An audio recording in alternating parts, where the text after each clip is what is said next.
یقین ہے کہ امیر مختار اپنی فوج کے تمام تر سپاہیوں کو ایک نظر سے دیکھتے ہیں، چاہے وہ عرب ہوں چاہے عجم۔ آپ کے عرب ساتھیوں میں کچھ ایسے افراد بھی ہیں جو قیام کی مقدس اہداف سے خیانت کر رہے ہیں۔ سزائے خیانت کا شرعی حدود ہیں درہم، بشرط یہ کہ ان کی خیانت ثابت ہو جائے۔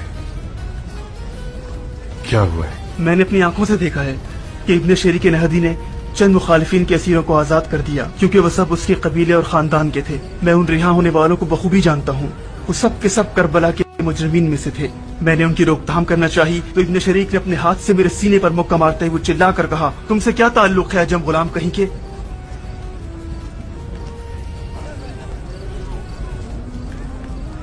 اس نے بہت برا کیا درہم، تمام تر قیدیوں کو چاہے وہ مختار کے قبیلے اور خاندان کے ہی کیوں نہ ہوں زندان میں ڈالا جائے گا، یہاں تک کہ عدالت ان کا فیصلہ کرے۔ صاحب۔ جی امیر۔ فی الفور اپنے آپ کو بن شریک تک پہنچاؤ اور کہو کہ جب تک وہ تمام آزاد کیے ہوئے اسیروں کو قید کر کے ہمارے حوالے نہ کر دے ہمارے سامنے نہ آئے۔ جی امیر۔ آؤ درہم۔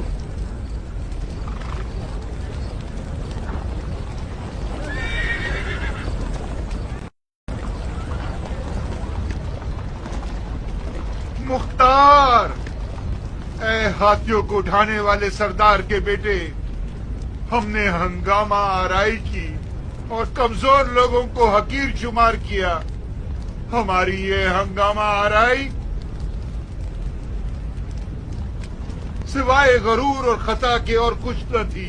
ہم نے اپنے حریف کو ذلیل اور حقیر جانا، خدا کے وعدے سے غافل ہو گئے۔ یہ بھول گئے تھے کہ خدا نے کمزوروں کو زمین کا وارث قرار دیا ہے۔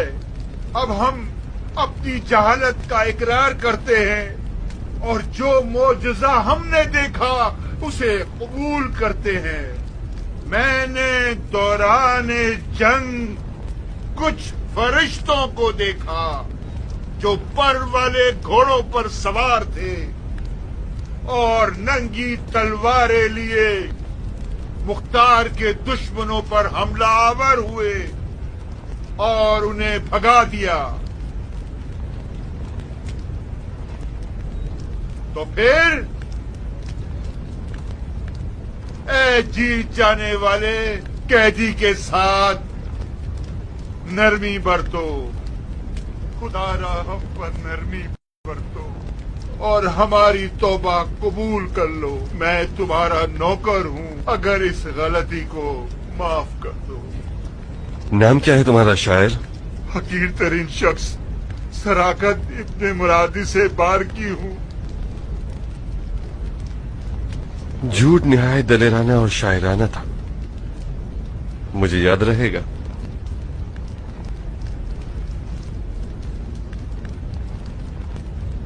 معاف کیجیے گا امیر، اس قطار کا میں کیا کروں؟ زندان بان تم ہو، تم جانو۔ بظاہر ان کی تعداد بہت زیادہ ہے، ان سب کو رکھنے کے لیے کافی بڑی جگہ درکار ہے۔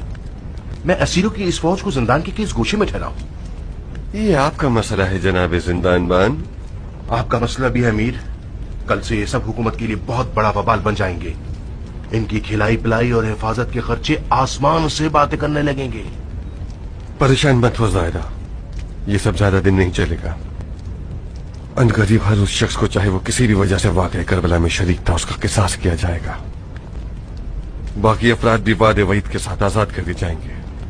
ایک مسئلہ ہے امیر۔ آپ تو خود علامہ دہر ہیں عبد الرحمن، مجھے ڈر ہے کہ آپ کے مسئلے کا حل نہ دے پایا تو۔ مختار، آپ نے ثابت کر دیا ہے کہ بغیر سوچے سمجھے بات نہیں کرتے اور بغیر حکمت کے کوئی کام نہیں کرتے۔ کم از کم میں تو پہلے سے زیادہ قائل ہو گیا ہوں۔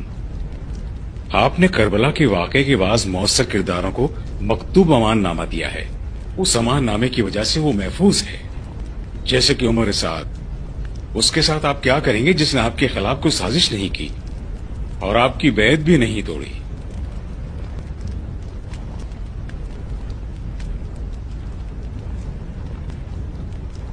زیادہ وقت نہیں گزرے گا عبد الرحمن، اور عمر سعد شرط کو جو امان نامے میں لکھی گئی ہے توڑ دے گا۔